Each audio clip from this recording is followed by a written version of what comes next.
সকালবেলা জগন্নাথ দেবের পুজো সেরে আমি একটু কাজে বসেছিলাম, তারপরেই হঠাৎ বাইরে দেখছি খুব মেঘ করেছে। তো আমি কাজটা রেখে একটু ছাদে গেলাম। ছাদে গিয়ে তো মেঘলা আকাশ আর সবুজ গাছপালা দেখে তো আমার মনটা পুরো জুড়িয়ে গেল। তারপর আমি হঠাৎ করে ছাদে একটা ঝিঝি পোকা দেখতে পাই। তো ঝিঝি পোকাটাকে দেখে আমার ছোটবেলার কথা মনে পড়ে গেল। জানো তো, ছোটবেলায় আমি ঝিঝি পোকা ধরে তার লেজে সুতো বেঁধে দিতাম, দিয়ে আর ঘরে ছেড়ে দিতাম। এবছর আমাদের ছাদের ড্রাগন গাছে খুব ফল দিয়েছে আর এখনো দিচ্ছে। তো ফলগুলো মানে পাকা ফলগুলো এর আগে তুলে নিয়েছিলাম, এখনো কয়েকটা কাঁচা ফল রয়েছে। এটা হলো একটা মুসাম্বি লেবু গাছ। এই লেবুটা এতটা মিষ্টি এবং খুব সুন্দর খেতেও। তারপর আমি ছাদে ঘুরতে ঘুরতে একটা চেরি দেখতে পেলাম।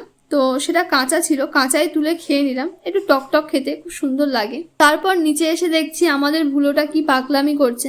রথের দিন দুপুরে মা করেছিল খিচুড়ি আর আলুর দম, তো সেটা খেয়ে নিলাম। তো এইভাবেই আমার দিনটা কাটলো। তো সবাই ভালো থেকো, সুস্থ থেকো, দেখা হচ্ছে পরের